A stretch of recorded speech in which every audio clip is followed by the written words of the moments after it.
ধর্ম ব্যবসা মানুষকে সুবিধা গ্রহণ করতে শেখায়, কিন্তু আল্লাহ চান মানুষ আত্মত্যাগ করুক, অপরকে দান করে আত্মপরিশুদ্ধি অর্জন করুক। জান্নাতের জন্য ত্যাগ স্বীকার করতে হয়। আল্লাহ কোরআনে মানবজাতির সামগ্রিক জীবন পরিচালনার জন্য দিক নির্দেশনা প্রদান করেছেন। এই জীবন ব্যবস্থার অন্যতম নীতি হলো দান করা, ব্যয় করা, যার মাধ্যমে সমাজ থেকে অর্থনৈতিক অবিচার, বৈষম্য দূর হয়ে ভারসাম্য প্রতিষ্ঠিত হবে। সম্পদ কোথাও পঞ্জীভূত হবে না, ফলে সমাজের প্রত্যেকের অর্থনৈতিক সচ্ছলতা নিশ্চিত হবে। এজন্য সত্য দিন প্রতিষ্ঠার সংগ্রামে জীবন ও সম্পদ উভয় ব্যয় করা ফরজ, বাধ্যতামূলক।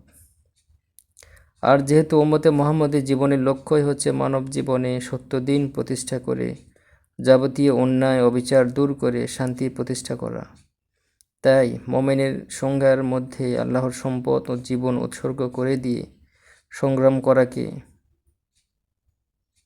যুক্ত করা হয়েছে।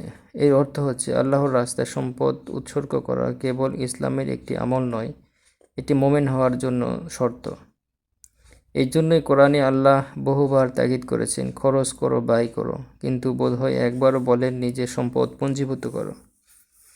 জাকাত দেয়া, খারাজ, খুমস ও ওসর দেয়া এবং তার উপর সদকা ইত্যাদি খরচের কথা এতবার তিনি বলেছেন যে বোধহয় শুধুমাত্র তাওহীদ অর্থাৎ জীবনের সর্বক্ষেত্রে একমাত্র আল্লাহকে হুকুমদাতা ইলাহ বলে স্বীকার ও বিশ্বাস করা এবং জিহাদ ছাড়া অন্য কোনো বিষয় এতবার বলেননি।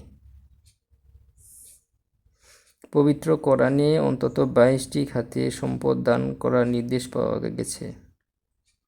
জান্নাত শুধুমাত্র কান্নাকাটি করে দোয়া করে পাওয়ার বিষয় নয়, এটি আল্লাহর সঙ্গে মুমিনের একটি বিনিময় চুক্তি, যাকে আল্লাহ উত্তম বাণিজ্য বা ক্রয় বিক্রয় বলে উল্লেখ করেছেন।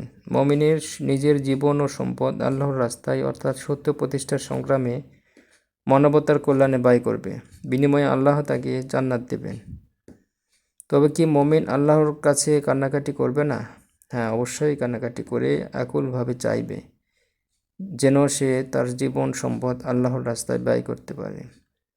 সে যদি স্বার্থপরের মতো জীবনযাপন করে, আল্লাহর রাস্তায় জীবন সম্পদ ব্যয় না করে, তাহলে তাকে আল্লাহ জান্নাত দিবেন না। আল্লাহ অন্তত দুটো আয়াতে এই সাফ কথাটি জানিয়ে দিয়েছেন। তিনি বলেছেন, হে মুমিনগণ, আমি কি তোমাদেরকে এমন এক বাণিজ্যের সন্ধান দেব যা তোমাদেরকে যন্ত্রণাদায়ক শাস্তি থেকে মুক্তি দেবে। তা এই যে তোমরা আল্লাহ ও তার রাসূলের প্রতি বিশ্বাস স্থাপন করবে এবং আল্লাহর পথে নিজেদের ধন সম্পদ ও জীবন পণ করে জিহাদ করবে। এটাই তোমাদের জন্য উত্তম যদি তোমরা বোঝো।